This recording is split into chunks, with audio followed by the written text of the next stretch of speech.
Welcome to public TV news బులెటిన్ల ముందుగా headlines.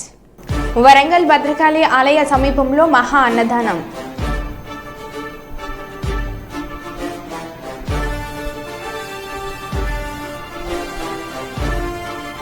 Punganur ప్రభుత్వ ఫైల్స్ కాల్చివేత కలకలం.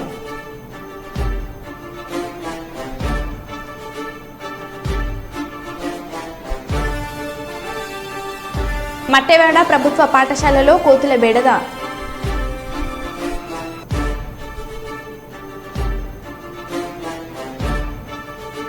చెట్లు నాటే కార్యక్రమం చేపట్టిన ఎమ్మెల్యే మక్కన్ సింగ్ రాజ్ ఠాకూర్.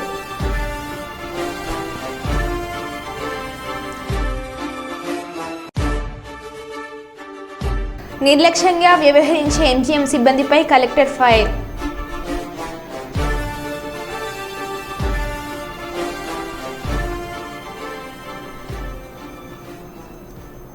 ఇక వివరాల్లోకి వెళ్తే, నిర్లక్ష్యంగా వ్యవహరించే ఎంజీఎం సిబ్బందిపై కలెక్టర్ ఫైర్.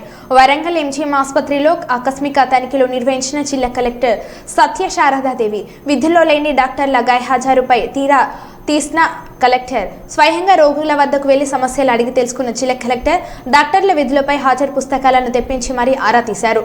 అలసత్వం వహిస్తే చర్యలు తప్పు అన్న కలెక్టర్ సత్యశారదాదేవి.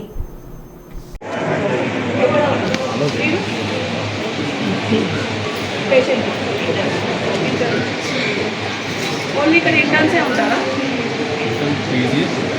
ఇంటర్న్సే ఉంటారా ఇక్కడ? నాకు తెలియదండి. I'm just asking, please understand. ICU అంటున్నారు కదా, అందరు పేషెంట్ల దగ్గర వాళ్ళ అటెండెన్స్ ఉన్నారండి. వాళ్ళ అల్లుడా దగ్గర ఉండాల్సిన పేరు చెప్పండి. 100% has to be here today. For your benefit, we are visiting. Please support us. Post office is the doctor who has been apart from the second unit assistant madam adugutundi. Second unit assistant ekkada unnaru? What is his name? Second unit assistant పేరు చెప్పండి. assistant professor. Write down Satish, Nikhil, ఇంకొకరు జితేందర్. ఈ పేర్లు where are they? Assistant professor. Which పేరు కూడా? ఇది ఏంటి surgery? అక్కడ ఇద్దరు మెన్ డాక్టరే ఉన్నారండి. ఎవరు రైట్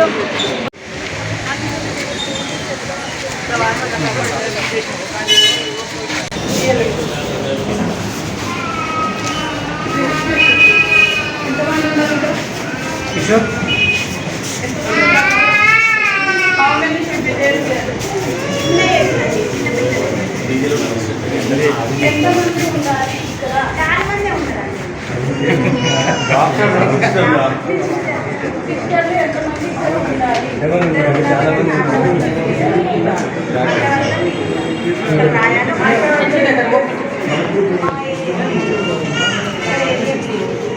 అంటే బూస్ట్ కాలేదా?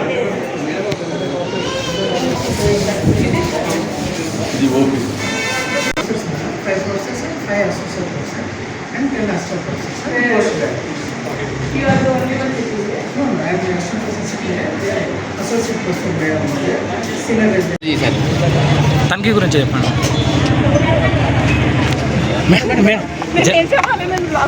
ఇవాళ మీరు చేసిన ప్రోగ్రామ్ గురించి చెప్పండి. సో ఈరోజు మార్నింగ్ నేను ఎంజీఎం హాస్పిటల్కి సడన్గా వచ్చాను. యాక్చువల్గా నిన్న వచ్చానండి. నిన్న వచ్చింది nursing hospital, nursing school of nursing dilapidated స్ట్రక్చర్ని చూసి అక్కడ ఉండే స్టూడెంట్స్ని మనము ప్రత్యామ్నాయ ఏర్పాట్లలో వాళ్ళని వేరే సేఫ్ ప్లేస్కి మార్చే ఆ ప్రొసీజర్లో నేను ఓపీ వార్డ్ని సందర్శించాను. కొన్ని షార్ట్ ఫాల్స్ కనిపించాయి. అందుకని ఇమీడియట్గా ఈరోజు మార్నింగ్ కూడా రావడం జరిగింది. సమయపాలన పాటించిన డాక్టర్లపై చర్యలు ఏవి అనుకుంటారు? ఇవి చర్యలు అయితే తీసుకుంటాం. ఇప్పుడు వాళ్ళు ఎవరెవరు ఉన్నారు, ఏమేమి ఉన్నారు, వాళ్ళు సెలవుల్లో తీసుకుంటే అఫీషియల్ సెలవు తీసుకున్నారా, వాళ్ళ బయోమెట్రిక్ అటెండెన్స్ చూసుకొని ఒకవేళ రాకపోతే వాళ్ళ మీద తగు చర్యలు. మీ పర్సనల్గా ఎంతమంది హాజరు కాదు మేడం? ఆ నంబర్ నాకు ఇప్పుడు నేను తీస్తాను. బట్ నేను చూసిన దానికి ఆల్మోస్ట్ లైక్ ఒక 5 to 10% పీపుల్ నాకు కనపడలేదు. సో నేను చెక్ చేసి నేను దాని మీద యాక్షన్ తీసుకొని మీకు రిపోర్ట్ పంపిస్తాను. సిబ్బంది కొరత చాలా ఉంది ఎంజిఎంలో, దాని మీద కొరత అనేది మనకి రిక్రూట్మెంట్స్ ద్వారా జరగాల్సిందండి. సో ఆ రిక్రూట్మెంట్స్ ఇమీడియట్గా చేపట్టడానికి ప్రభుత్వం ఇమీడియట్ యాక్షన్ అయితే చేపడుతుంది. వెరీ షార్ట్లీ అవి రిక్రూట్ అవుతారని మేము అనుకుంటున్నాం. ఓపీలో కనీసం మీరు అటెండ్ చేసిన కనీసం administration of the duty chart కూడా లేని పరిస్థితి. అవన్నీ కూడా ఇప్పుడు చూడండి, మనము once in a while first of all మనము ఇన్ఫ్రాస్ట్రక్చర్ ప్రాబ్లమ్స్ని ఐడెంటిఫై చేసుకున్నాం.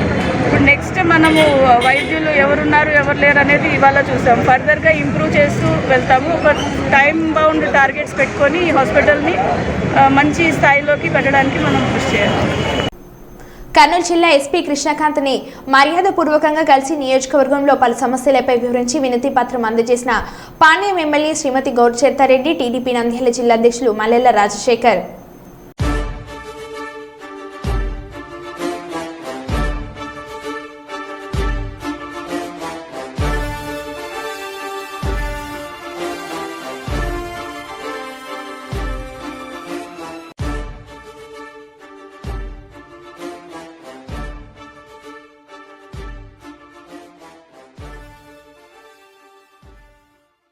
అస్వస్థతతో హాస్పిటల్లో చికిత్స పొందుతున్న విద్యార్థులను రాష్ట్ర శాసనసభాపతి స్థానిక శాసనసభ్యులు గడ్డం ప్రసాద్ కుమార్ జిల్లా కలెక్టర్ ప్రతీక్ జైన్లతో కలిసి పరామర్శించారు. అనంతరం అనంతగిరిపల్లిలోని సాంఘిక సంక్షేమ గురుకుల బాలుర రెసిడెన్షియల్ పాఠశాలను సందర్శించి అక్కడున్న సమస్యలను విద్యార్థులను అడిగి తెలుసుకున్నారు. అనంతరం స్పీకర్ ప్రసాద్ మాట్లాడుతూ 2012లో తాను అధికారంలో ఉన్నప్పుడు ఈ పాఠశాలను ప్రారంభించామని అన్నారు. గడిచిన ఈ 5 ఏళ్లలో గత ప్రభుత్వం ఎలాంటి మరమ్మతులు చేయలేదని అన్నారు. తల్లిదండ్రులు ఎవరు అధైర్యపడొద్దు అని వీలైనంత త్వరగా పాఠశాలలో మెరుగైన వసతులు కల్పించి అన్ని విధాల సౌకర్యాలు కల్పిస్తామని స్పీకర్ ప్రసాద్ కుమార్ తెలిపారు. విజిట్ చేసినాము, అట్లనే స్కూల్లో కూడా విజిట్ చేద్దామని వచ్చినాము. మీకు అందరికీ తెలుసు, మీకు కూడా తెలుసు, తెలియని విషయం అంటే ఏం లేదు. 2012 లోపల ఈ స్కూల్ శాంక్షన్ అయింది. ఆ రోజు నుంచి ఈ రోజు దాకా దీని రిపేర్స్ కానీ లేకుంటే వేరే డెవలప్మెంట్ కార్యక్రమాలు ఏవి జరగలేవు ఇక్కడ. మరి అవన్నీ చూసినాం. తప్పకుండా ఈ పిల్లలకు కూడా 800 పైచిలకు మంది విద్యార్థులు ఇక్కడ ఉన్నారు. కానీ 50 మందికో 40 మందికో ఈ మోషన్స్ వామిటింగ్స్ జరిగినాయి. ఇది కారణాలు వేరే ఉండొచ్చు, కానీ ఏదున్నా కూడా పిల్లలు అందరూ చాలా బాగున్నారు. రోజు రోజు మంచిగా అయిపోతున్నారు. రేపటికి అందరూ మంచిగా అయిపోతారు. ఎందుకు ఇది వచ్చింది అని తెలుసుకొనికనే మేము ఈరోజు కలెక్టర్ గారు, నేను, మరి అదేవిధంగా మున్సిపల్ చైర్మన్, మరి ఫ్లోర్ లీడర్ సుధాకర్ రెడ్డి, చాలామంది నాయకులు అందరం కలిసి మేము చూడడానికి వచ్చినాము. తప్పకుండా అతి తొందర లోపల మీకు తెలుసు, నేనున్నప్పుడే కొత్తగడి స్కూల్స్ కానీ అంతగారిపల్లి స్కూల్స్ కానీ తీసుకొని వచ్చిన.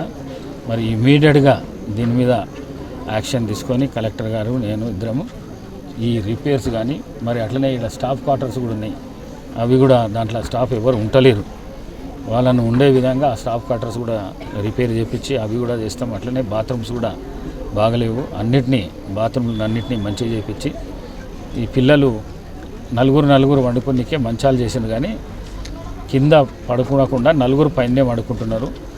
కలెక్టర్ గారు చూసి ఆ మంచాలను 2 మంచాలుగా చేసి ఆ పిల్లలను ఇద్దరిద్దరు పడుకునేటట్టు 4 రూమ్లు కూడా ఖాళీ ఉన్నాయి.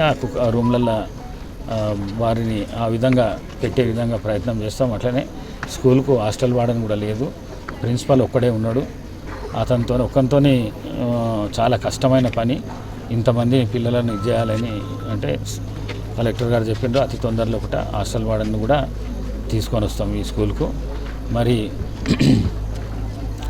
ఇంకా మేము కిచెన్ షెడ్ కానీ ఆర్ఓ ప్లాంట్ కానీ అన్నీ చూసినాం, మంచిగానే ఉన్నాయి, అన్నీ బాగానే ఉన్నాయి.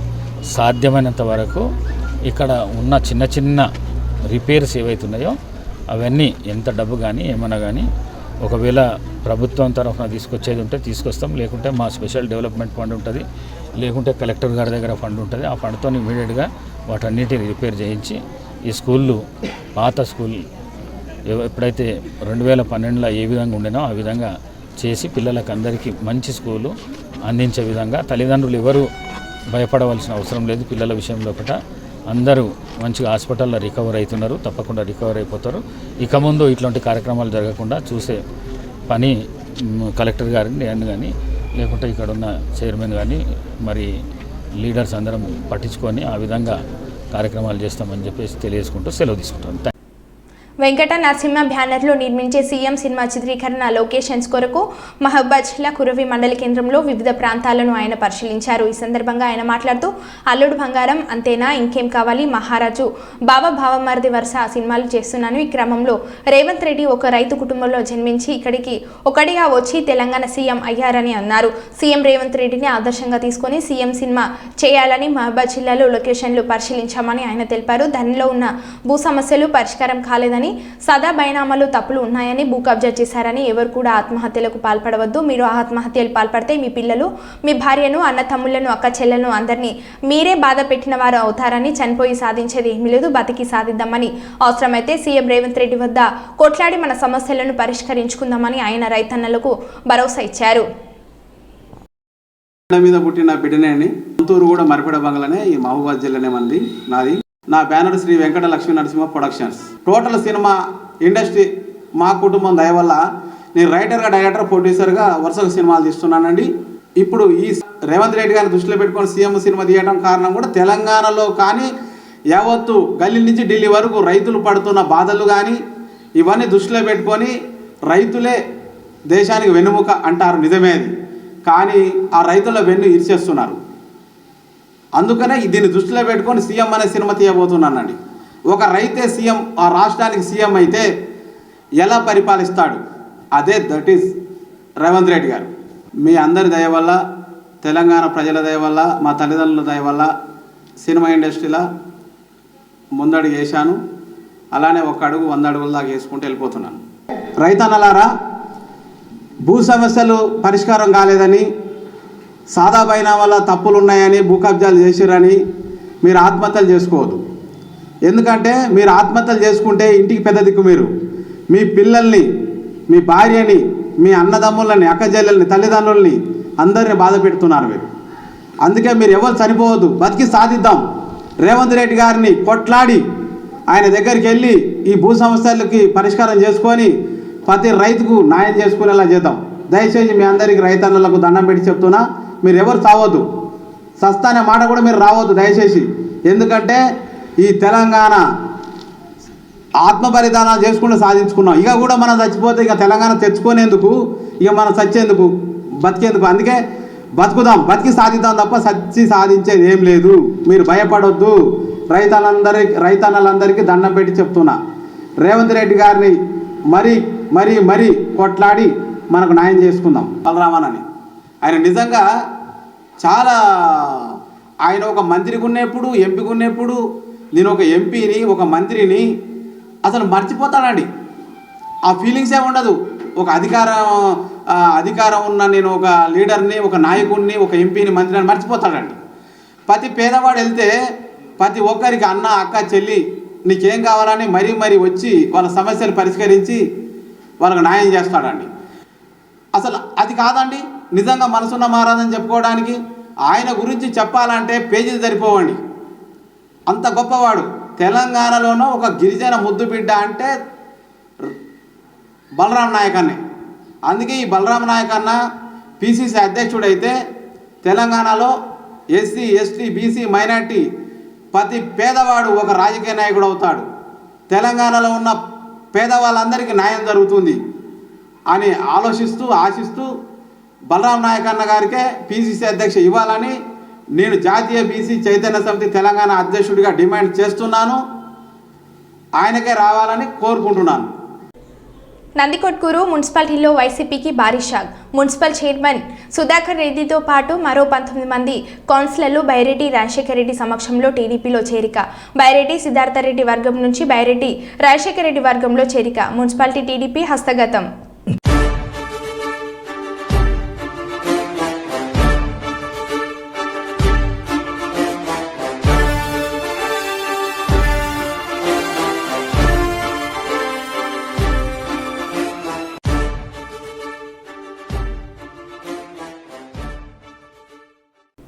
హుస్నాబాద్ నియోజకవర్గ అభివృద్ధిపై సమీక్షా సమావేశం కరీంనగర్ సిద్దిపేట హన్మకొండ కలెక్టర్లు జిల్లా స్థాయి అధికారులు హాజరై 5 గంటల పాటు సుదీర్ఘ చర్చ. తెలంగాణ రాష్ట్రంలోనే హుస్నాబాద్ నియోజకవర్గాన్ని అన్ని రంగాల్లో ఆదర్శంగా తీర్చిదిద్దుతారని రాష్ట్ర రవాణా బీసీ సంక్షేమ శాఖ మంత్రి పొన్నం ప్రభాకర్ వెల్లడించారు.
జగిత్యాల జిల్లా ధర్మపురిలో స్థానిక శ్రీ లక్ష్మీ నరసింహ సంస్కృత ఆంధ్ర కళాశాలను తిరిగి ప్రారంభించాలని ప్రభుత్వ జీవో జారీ చేసిన సందర్భంగా శుక్రవారం రోజున ఎమ్మెల్యే క్యాంప్ కార్యాలయంలో ఏర్పాటు చేసిన మీడియా సమావేశంలో ప్రభుత్వ విప్ ఎమ్మెల్యే అడ్లూరి లక్ష్మణ్ కుమార్ పాల్గొన్నారు. ఈ సందర్భంగా వారు మాట్లాడుతూ దాదాపు 60 సంవత్సరాల చరిత్ర కలిగిన శ్రీ లక్ష్మీ నరసింహ సంస్కృత ఆంధ్ర కళాశాలను గత పాలకుల అనాలోచిత నిర్ణయాల వల్ల బోధన అధ్యాపకులు లేక నిరాధారణకు గురి కావడం జరిగిందని, తాను ఎమ్మెల్యే గెలిచిన తర్వాత స్థానిక నాయకులు ఇటు కళాశాలను తిరిగి ప్రారంభించాలని నా దృష్టికి తీసుకురావడంతో నేను వెంటనే రాష్ట్ర ముఖ్యమంత్రి రేవంత్ రెడ్డి, రాష్ట్ర మంత్రి శ్రీధర్ బాబు మరియు హయ్యర్ ఎడ్యుకేషన్ అధికారుల దృష్టికి ఇటు విషయాన్ని తీసుకువెళ్లడం, వారి చొరవతో కళాశాల తిరిగి ప్రారంభం కావడం జరిగింది. ఇటు కళాశాల భవన మరమ్మతులు మరియు ఇతర అవసరాల నిమిత్తం నా ఏసీడీపీ ఫండ్స్ నుండి 5 లక్షల రూపాయలు ఇవ్వడం జరుగుతుందని, దానికి సంబంధించి అధికారులకు కూడా ఆదేశాలు జారీ చేయడం జరిగిందని, 10 సంవత్సరాల అధికారంలో ఉన్న బీఆర్ఎస్ నాయకులు ఎందుకు ఈ కళాశాలను పట్టించుకోవడం లేదు, వారే చెప్పాలని, ధర్మపురిలో ఒక డిగ్రీ కళాశాల, బస్ డిపో, ఐటీఐ కళాశాల, రెవెన్యూ డివిజన్ ఏర్పాట్లో తన వంతు కృషి చేస్తానని ఈ సందర్భంగా వారు అన్నారు. ఎంతోమంది విద్యార్థులు 10th ఇంటర్మీడియట్ అయిపోయిన తర్వాత 10th అయిపోయిన తర్వాత ఇంటర్మీడియట్ అయినాక ఈ నైట్ ఓరియంటెడ్ కళాశాలలో చదువుకొని వాళ్ళు ఎగ్జామ్ అటెండ్ అయిన వెంటనే మన ప్రభుత్వ ఉద్యోగాలు రావడం. అట్లా కొన్ని వేల మందిని ఈ సరస్వతి తల్లి విలయం, ఈ శ్రీ లక్ష్మీనరసింహస్వామి ఆ దేవుడు దైవ ఆ భగవంతుడి యొక్క పేరు మీద ఉన్నటువంటి ఆ కళాశాల మూతపడడం నాకు కొంచెం బాధ అనిపించింది. ఇక్కడ ప్రజలతో ఎన్నుకోబడ్డప్పుడు ప్రజలకు అవసరాలు ఏందనే విషయంలో కూడా మనకు ప్రత్యేకమైన శ్రద్ధ ఉండాలి. ఎందుకంటే ప్రజలు మనకు ఒకటే ఎందుకు గెలిపించిన వాళ్ళని, ప్రజల మినిమం అవసరాలు ఏంది, ప్రజల కష్టాలు ఏందనే విషయంలో కూడా ఒక ప్రజలతో ఎన్నుకోబడ్డ ప్రజాప్రతినిధిగా మనం ఆ యొక్క ప్రయత్నంలో కూడా ఆ సమస్య ప్రయత్నంలో కూడా మనము 100% నిజాయితీగా మనం పనిచేయాలి. దానిలో భాగంగా ఈ కళాశాల ఓరియంటెడ్ కళాశాల విషయంలో కూడా పెద్దలు సూర్యారావు గారు కూడా నేను 2 సార్లు ఫోన్ చేసి మాట్లాడి జరిగింది. నాకు ఉత్తరం కూడా రాష్ట్రం నిత్యం ఇక్కడ స్థానిక కాంగ్రెస్ పార్టీ మా కుటుంబ సభ్యులు ఎప్పుడు కూడా అన్నా మన ధర్మపురి నియోజకవర్గానికి, ధర్మపురి ప్రాంతానికి అనేక విషయాల్లో కూడా ఎన్నికల్లో కూడా వాగ్దానం ఇచ్చిన దానిలో నైట్ ఓరియంటల్ ఏదైతే కళాశాల కూడా ఉందని చెప్పేసి చెప్పడం. దానిలో భాగంగా ఈ యొక్క కళాశాలకు సంబంధించిన సెక్రటరీ ఏదైతే రామకృష్ణ గారు కూడా నాకు చెప్పడం జరిగింది. సరే ఏదేమైనా కూడా ఇక్కడ ఈ యొక్క కళాశాల తెరిపించే విషయంలో కూడా గౌరవ రాష్ట్ర ముఖ్యమంత్రి గారు పెద్దలు రేవంత్ రెడ్డి గారు, ముఖ్యంగా ఈ జిల్లాకు సంబంధించిన ఐటీ శాఖ మంత్రి శ్రీధర్ బాబు గారు, ముఖ్యమంత్రి కార్యాలయంలో ఉన్నటువంటి పెద్దలు, special secretary for higher education Vemula Srinivas గారు ఐఏఎస్ ఆఫీసర్ గారు, అదేవిధంగా higher education principal secretary Burra Venkateshwar గారు, ముఖ్యంగా గౌరవనీయులు ఐటీ శాఖ మంత్రులు, మాకు అన్ని విధాల అండగా ఉన్న శ్రీధర్ బాబు గారి యొక్క సతీమణి గారు గౌరవనీయులు శైలేజ అయ్యర్ గారు, వారు ప్రిన్సిపల్ సెక్రటరీ. జీవో ఇచ్చే విషయంలో కూడా ఒక మధ్యలో కొంతమంది అధికారులు సెక్రటరీలో వస్తూ ఉంటారంటే కన్ఫ్యూజ్ క్రియేట్ చేసేస్తారు. ఇక్కడ మనం పంపించిన కాగితాలన్నిటికీ ఏదో రిప్లై ఇచ్చి పంపించే పరిస్థితి వస్తే నేను నేరుగా ముఖ్యమంత్రి గారు ఒకటే మాట్లాడింది. గౌరవ ముఖ్యమంత్రి గారు, నేను ఒక కుటుంబ సభ్యులుగా అన్న భవిష్యత్తులో నాకు ఏం ప్రమోషన్ పార్టీ ఇస్తుంది మీరు ఇస్తున్నా తెలియదు, కానీ నా ధర్మపురి ప్రజలు నా మీద ఎంతో నమ్మకంతో నాకు ఓటు చేసినాను తెప్పించినాను. ఒక 5-6 అంశాలను దాంట్లో ఈ నైట్ కళాశాలకు సంబంధించిన అంశం ఉంటుంది. ఇక్కడ తెలంగాణ రాష్ట్రంలో ప్రసిద్ధ పుణ్యక్షేత్రాలు ఉన్నాయి. రాజరాజేశ్వర వెమ్లవాడ రాజరాజేశ్వర దేవస్థానం, యాదాద్రి దేవస్థానం, కొండగట్ట ఆంజనేయ స్వామి, మన లక్ష్మీనరసింహ స్వామి దేవాలయం నుంచి ఆ అవుట్ సోర్సింగ్ టీచింగ్ స్టాఫ్ ఏదైతుందో జిల్లా కలెక్టర్ ద్వారా ఏజెన్సీ ఫిక్సేషన్ చేసి ఈ టెంపుల్ నుంచి ఆర్థికంగా ఎంతైతే సంవత్సరానికి ఎంతైతే జీతాలు ఇస్తారో ఆ శాలరీస్ వాళ్ళకి ఇచ్చే విధంగా ఆదేశాలు ఇవ్వాలని చెప్పేసి ముఖ్యమంత్రి గారు చెప్పారు. ముఖ్యమంత్రి గారు వెంటనే స్పెషల్ సెక్రటరీ వేముల శ్రీనివాస్ గారు పిలిచి మన విప్ గారు లక్ష్మణ్ చెప్పినటువంటి పని తక్షణమే చేయాలని చెప్పేసి మౌలికమైన ఆదేశాలు. అంటే ఒక కాగితం వెనుక సంబంధించిన విప్పుగా ఉండి నేను గవర్నమెంట్ ఒక రాష్ట్ర సహాయ మంత్రి హోదాలో ఉన్నప్పటికీ ప్రతి ఒక్క ఐఏఎస్ ఆఫీసర్ దగ్గర వ్యక్తిగతంగా నేను పోవడం జరిగింది. కేవలం నా ప్రజలు నా మీద నమ్మకంతో ఓట్లు నా మొదటి పెట్టి ఆ దైవ లక్ష్మణ స్వామి యొక్క పెండింగ్లో ఉన్న ఫీజు రియంబర్మెంట్స్లను ప్రభుత్వం వెంటనే విడుదల చేయాలని డిమాండ్ చేస్తూ వరంగల్ పాలిటెక్నిక్ కళాశాల ముందు ఏబీవీపీ విద్యార్థి సంఘాలు ధర్నాకు దిగారు. గత 3-4 సంవత్సరాలుగా దాదాపు 7,000 కోట్ల ఫీజు బకాయిలు పెండింగ్లో ఉన్నాయని రాస్తారోకో చేయగా పోలీసులు రంగప్రవేశం చేయడంతో విద్యార్థులకు పోలీసులకు మధ్య తోపులాట జరిగింది. వీరిని పోలీస్ స్టేషన్కు తరలించారు.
తెలంగాణ రాష్ట్రంలో గత 3-4 సంవత్సరాల నుంచి పెండింగ్ ఉంది.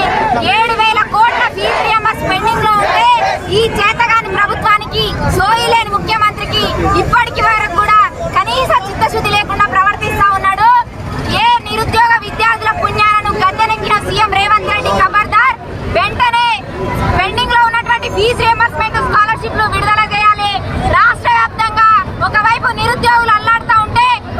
విద్యార్థులు రోడ్లెక్కుతా ఉంటే సిగ్గు లేదా ఢిల్లీ యాత్రలు చేయడానికి నీకు అని చెప్పేసి ఏబీపీ ప్రశ్నిస్తా ఉంది. ఇప్పటికైనా వెంటనే ఈ అధికార మదం దించుకొని గద్దె దిగొచ్చి విద్యార్థుల హామీలు కావచ్చు, నిరుద్యోగుల హామీలు కావచ్చు, ఏ విధంగా అయితే యువ వికాస్ భరోసా కార్డు ఇస్తా అని చెప్పేసి హామీలు ఇచ్చిర్రు, అదే విధంగా ఢిల్లీ నుంచి ఢిల్లీ వరకు కూడా ఎలక్షన్ల ముందు హామీలు ఇచ్చినటువంటి నాయకులారా ఇలా ఏడవన్నారని చెప్పేసి ఏబీపీ ప్రశ్నిస్తా ఉంది. వెంటనే విద్యార్థి నిరుద్యోగుల సమస్యలు తీర్చకపోతే కేసీఆర్ కు 10 సంవత్సరాలు సమయం ఇచ్చినటువంటి విద్యార్థి నిరుద్యోగ యువత నీకు 10 నెలలు కూడా సమయం ఇవ్వడానికి సిద్ధంగా లేదు. వెంటనే గద్దె దించుతాం. కేసీఆర్ కు పట్టిన గద్దె నీకు పడుతుంది. రేవంత్ రెడ్డి. మరో బులెటిన్లో మళ్ళీ కలుద్దాం. Stay tune.